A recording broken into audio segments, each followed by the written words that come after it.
मित्रांनो, पिंकीचा विजय असो या मालिकेच्या आजच्या भागामध्ये सुशीला आता जेजेचे सारखे सारखे आभार मानत असते आणि म्हणते, गेले 1-1.5 वर्ष झालं मी त्या घाटवाडीच्या मुलीला म्हणजे तुमच्या पियूला घराबाहेर काढण्याचा प्रयत्न करतीये. अहो काय काय नाही मी कारस्थान केलं, परंतु नाही, ती चिटकूनच राहिली या घराला.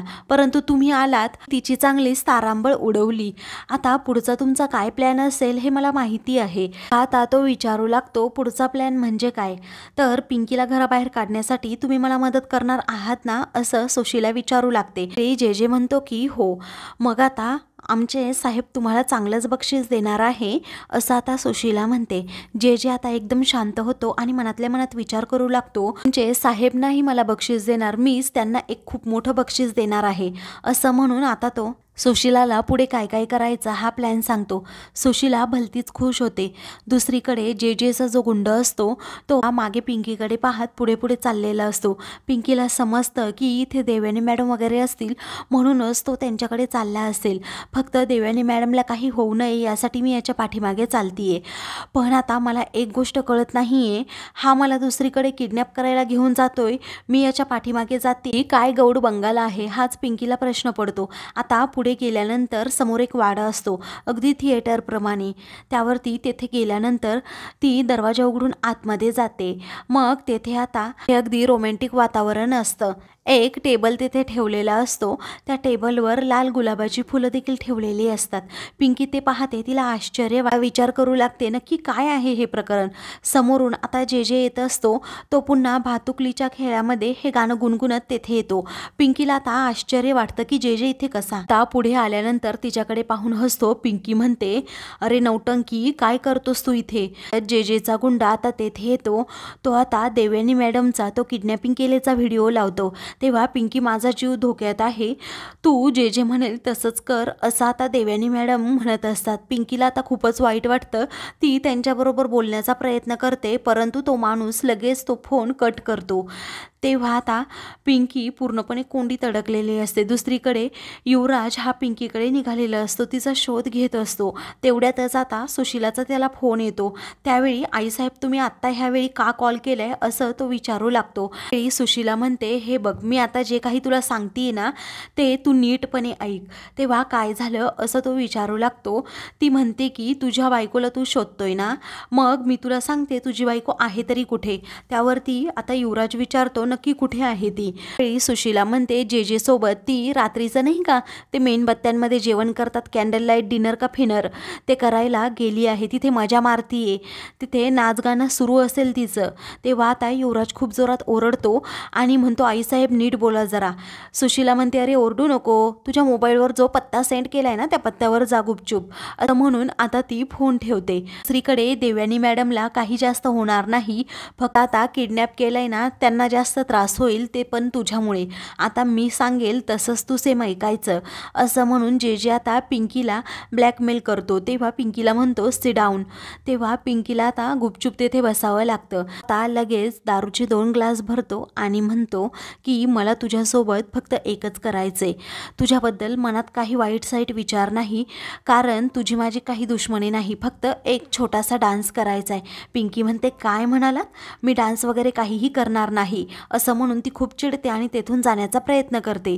तेवढ्यातच आता पुन्हा देवयानी मॅडमचा आवाज येतो, पिंकी मला वाचव प्लीज.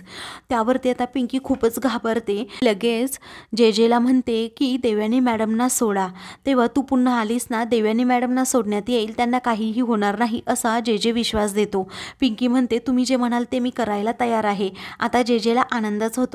त्यावेळी आता तो म्हणतो, तुझे डोळे आणि कान बंद कर. तेव्हा पिंकी डोळे बंद करून घेते आणि कानावर हात ठेवते. काही वेळाने तेथे आता म्युझिक प्ले होतं. तेव्हा तो आता तिला लगेच डोळे उघडायला सांगतो, कानावरचा हात देखील काढायला सांगतो. पिंकीच्या कानांवर ते गाणं पडतं. जेजेकडे खूप रागात पाहू लागते. जे आता दुसरीकडे जातो आणि हात समोर करत माझ्याबरोबर डान्स करायला ये, असं म्हणतो. पिंकीचा आता नाईलाज होतो, ती पुढे जाते आणि त्याच्याबरोबर नाईलाजाने डान्स करू लागते. तेवढ्यातच काही वेळाने आता युवराज येतो. समोरचं दृश्य पाहतो की आता जे जे आणि पिंकी दोघेही मिळून रोमॅन्टिक डान्स करतायत तेव्हा त्याचा राग अनावर होतो। तेव्हा धनी तुम्ही आलात असं म्हणून पिंकी पटकन त्याच्याजवळ जाते आणि त्याला म्हणते की बरं झालं तुम्ही आलात देवयानी मॅडम असं म्हणून ती थांबते। जे म्हणतो चल आता पियू आपल्याला डान्स करायचे। त्यावरती पिंकी म्हणते मी तुझ्याबरोबर अजिबात डान्स करणार नाही। त्यावरती आता जे जे पुढे येतो आणि सारखा हात पुढे करतो। युवराज आता त्याचा हातच पकडतो आणि मी तुला आता सोडणारच नाही, तुला डान्स करायचा आहे का असं म्हणून आता तो जे जेला चांगला चोप देतो। पिंकी म्हणते तुमचा काहीतरी गैरसमज होतोय। युवराज म्हणतो गप्प बसा तुम्ही कारभारीन, अजिबात माझ्याशी बोलायचं नाही कारण तुम्ही सर्वात मोठा विश्वासघात केलाय माझा। पिंकी म्हणते तुमचा काहीतरी गैरसमज होतोय, प्लीज माझं ऐकून घ्या। पण युवराज आता ऐकायला तयारच नसतो, तो प्रचंड चिडलेला असतो। जे जेची तो चांगल्याच प्रकारे धुलाई करतो तर जे जे देखील आता युवराजला खूप मारू लागतो।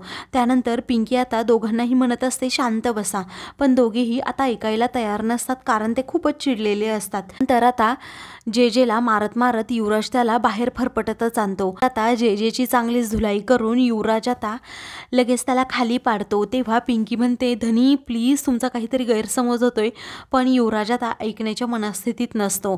त्यावेळी आता तो रागातच म्हणतो की तुझ्या आईने तुला हीच शिकवण दिली का रे दुसऱ्यांच्या बायकोला नादी लावायची।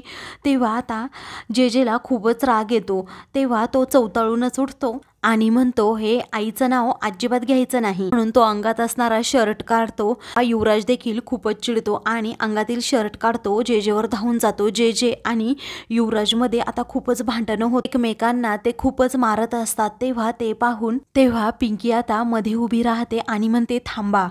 तर आता जे जे म्हणतो माझ्या आईचं नाव अजिबात घ्यायचं नाही, तुला एकदा सांगितलंय ना। युवराज पुन्हा चवताळतो। पिंकी म्हणते धनी प्लीज थांबा। ती आता देवयानी मॅडम बद्दल सत्य सांगण्याचा प्रयत्न करत असते परंतु युवराज ऐकूनच घेत नाही। पिंकीच्या लक्षात येतं जे जेचा हळवा कप्पा एकच आहे ते म्हणजे त्याची आई, त्याच्या आईबद्दलचं असं काहीतरी रहस्य आहे त्यामुळे तो असा करत असेल। त्यावरती आता ती दोघांनाही बाजूला व्हायला सांगते। आता जे जे हा पिंकीला ढकलून देतो आणि युवराजला मारतो। पिंकी म्हणते प्लीज अहो देवयानी मॅडमसाठी यांना मारू नका। युवराज आता ऐकतच नाही, तो आता पुन्हा चांगली जे जेशी धुलाई करू लागतो। आता पिंकी म्हणते की अहो यांना मारू नका। तेव्हा युवराजची पावलं आपोआपच मागे वळतात, तो अचानक शांत होतो आणि म्हणतो यांना म्हणजे जे जेचा लगेच यांना झाला का।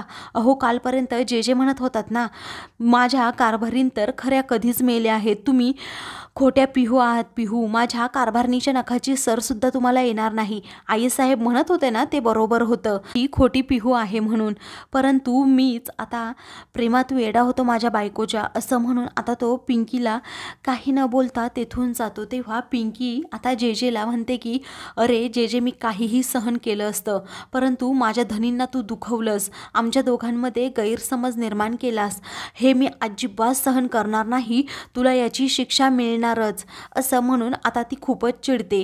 तेव्हा आता जे जे म्हणतो माझं काम झालं, माय जॉब इज डन। अरे मला एवढंच करायचं होतं, ते म्हणजे तुमच्या दोघांमध्ये दरी निर्माण करायची होती पिंकी असं म्हणून तो आता तिला चॅलेंजेस देतो। आता पिंकी ही त्या घटनेचा शांतपणे विचार करत राहते। मित्रांनो पुढील भागामध्ये पिंकी युवराजबरोबर बोलायला जाते। युवराज म्हणतो तुम्ही माझ्या कोणीही नाही आहात। पिंकीला खूपच वाईट वाटतं। दुसरीकडे जे जे त्याच्या आईला भेटायला येतो तर आता त्या पेटीची जी चावी असते ती पेटीची चावी आता घरीच राहिलेली असते। तेव्हा आता जे जेला खूप मोठा धक्का बसतो। दुसरीकडे पिंकीला आता जे जेच्या कपाटात ती चावी सापडते। तर मित्रांनो अशाच मालिकेंचे पुढील भाग पाहण्यासाठी चॅनलला सबस्क्राईब करा।